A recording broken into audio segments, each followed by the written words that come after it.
Do you remember the moment you realized that the world had changed?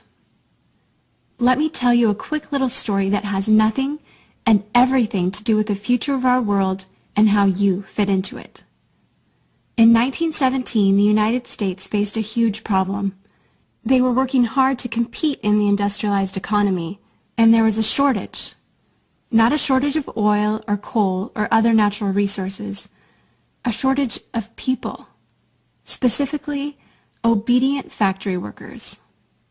The solution to this economic dilemma? It was an experiment of sorts. It hadn't been done before, until someone thought of it. Mandatory public school.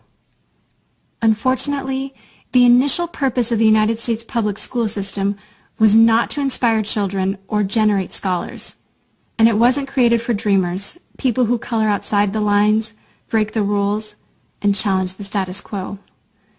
The public school system of the early 1900s was invented to create a nation full of adults who would obediently do their jobs in the factory assembly lines. Teaching kids to sit in straight rows and scheduling the entire day with the ringing of bells wasn't by chance. Punishing those who didn't conform was purposeful. These were the skills they would need to join the labor force. Intentional or not, this early method of turning dreamers into workers was an investment in the nation's economic future. And it worked. This then led to several generations of productive, fully employed workers. But it isn't working anymore. Why? Our economy has changed. We don't live in an industrialized economy anymore. We live in a connected economy. Right now, there are more users on Facebook than there were people on the planet 200 years ago. Technology has made it possible for us to connect with people, ideas, and information from anywhere in the world instantaneously. And as a result, our economies have expanded from localized towns and communities to the entire world. We have globalized trade in nearly every way. In the past, the obedient, do-what-you're-told without question people were rewarded for working hard and putting their dreams aside in order to toe the line. They were given well-paying jobs that led to long-term careers. They were guaranteed pensions, benefits, and the promise that they would always be taken care of. And they were. But that promise is gone for most of us today.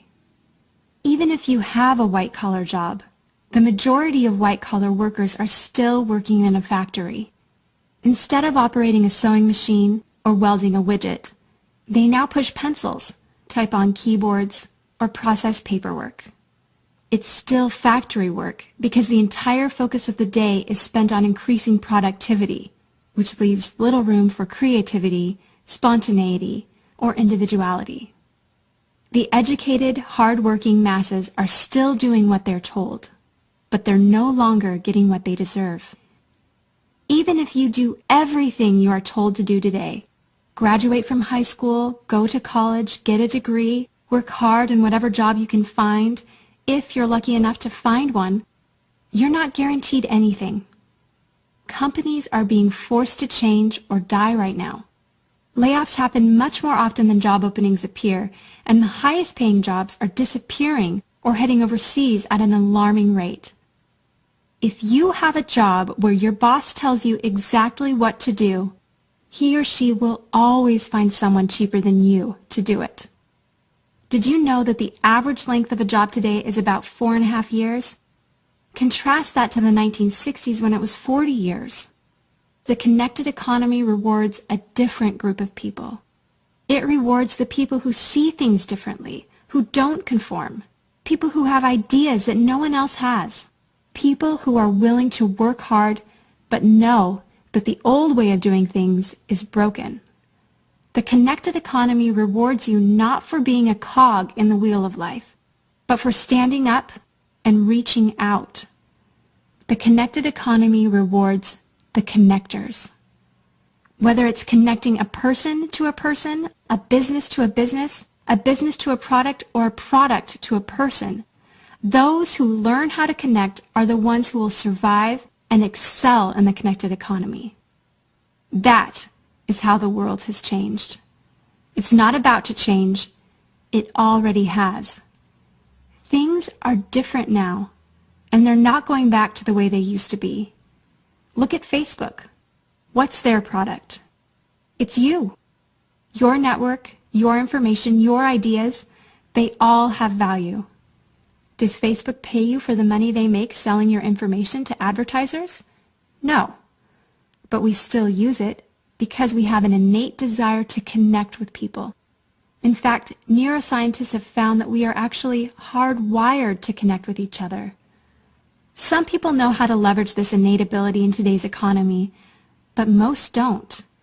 And because they don't know how to do it, most of them are paralyzed with fear, resisting the shift, despite clear indications telling them it's time to change. In 1917, a group of people performed an experiment that forever changed the way that we earned a living. The world today is facing another huge problem. We're facing a shortage of our own. Not a shortage of factory workers or consumers. The world has enough of those. We have a shortage today of dreamers and connectors. And so, we're holding our own little experiment. And you happen to be the subject of it. This 8-minute presentation was specifically designed to seek out and find the connectors around us. Those who recognize that we are on the brink of the next economic revolution, who are ready to thrive in the connected economy, and who are searching for the best way to do it. The internet and technology are rapidly changing the way that we do everything today, including how we make a living. It's not too late to embrace the change and find a way to make yourself relevant and profitable in our brave new world. And that's why we've invited you here today.